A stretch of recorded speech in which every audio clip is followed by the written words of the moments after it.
তালজাঙ্গা জমিদার বাড়িটি প্রায় ১০০ বছর আগে জমিদার বাড়ি হিসেবে প্রতিষ্ঠিত হয়। জমিদার বাড়িটির প্রতিষ্ঠাতা ছিলেন জমিদার রাজচন্দ্র রায়, যিনি ছিলেন শিক্ষিত জমিদার। তখনকার সময়ের MA-BL ডিগ্রিধারী উকিল ছিলেন তিনি। 1914 সালে জমিদারি প্রতিষ্ঠা করার পর প্রায় 33 বছর পর্যন্ত, অর্থাৎ 1947 সাল পর্যন্ত জমিদারি করেন। তার জমিদারি শেষ হয় তার মৃত্যুর মধ্য দিয়ে। তারপর এই জমিদার বাড়ির জমিদার হন তার ছেলে মহিমচন্দ্র রায়।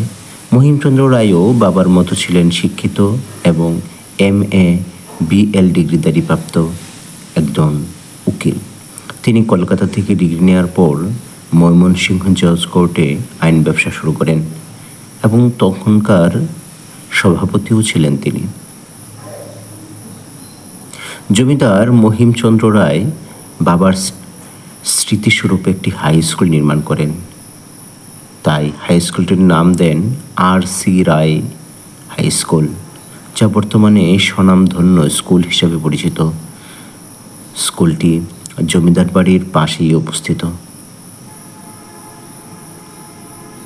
1947 সালে দেশভাগের পর জমিদারি প্রথা বিলুপ্ত হলে এই জমিদার বাড়ির জমিদারিও শেষ হয়ে যায়। জমিদার রাজচন্দ্র রায়ের নাতি বা জমিদার মহেন্দ্র রায়ের ছেলে নৃপেন্দ্রচন্দ্র ও তার ভাই ছিলেন 7 জন। তারা মিলে ভারতের কলকাতায় চলে যান এবং সেখানে স্থায়ীভাবে বাস করা শুরু করেন। এখনও এই জমিদার বাড়ির বংশধররা কলকাতায় আছেন। তারা সুযোগ পেলেই তাদের পূর্বপুরুষের পিঠায় বেড়াতে আসেন।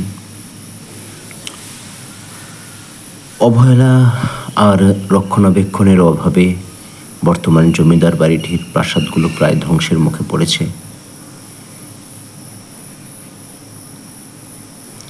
প্রাসাদের কয়েক জায়গায় নকশা ও দেয়াল ভেঙে গেছে। পুরো বাড়িটিতে লতাপাতায় জরাজীর্ণ হয়ে রয়েছে। বর্তমানে জমিদার বাড়ির সামনের পুকুর দখল হয়ে গেছে।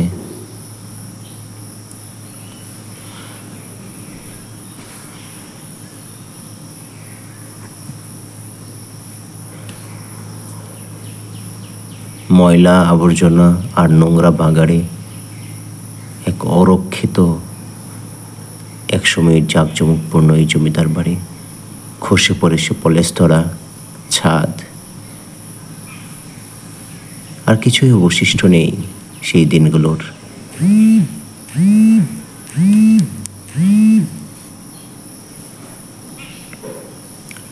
এই জমিদার বাড়ির 3টি অংশ এখনো কাঠামোগতভাবে দেখা যায়। মূল অংশ এবং মূল অংশের 2 পাশে, ডান এবং বাম পাশে আরো 2টি অংশ শুধুই লতাপাতায় জড়ানো আছে সবকিছু।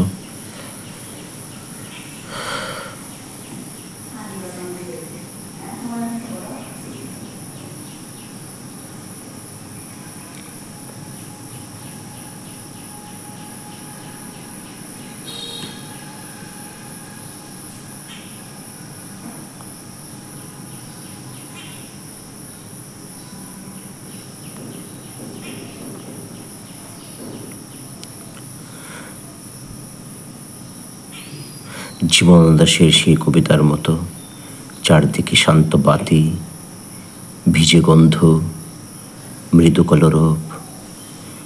খেয়া নৌকাগুলো এসে লেগেছে চরের খুব কাছে। পৃথিবীর এই সব গল্প বেচেরো বেচিরকাল। সিরিয় ধুলো আজ বেবিলন ছাই হয়ে আছে। সত্যি বেবিলন ছাই হয়ে যায়। সময়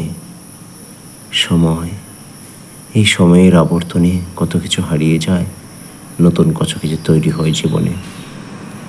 পৃথিবী অদ্ভুত এক জায়গা, যেখানে জাঁকজমকপূর্ণ জৌলস মাখা বাড়িঘর একবার ঢেকে যায় গাছপালা আর পরগাছার আড়ালে।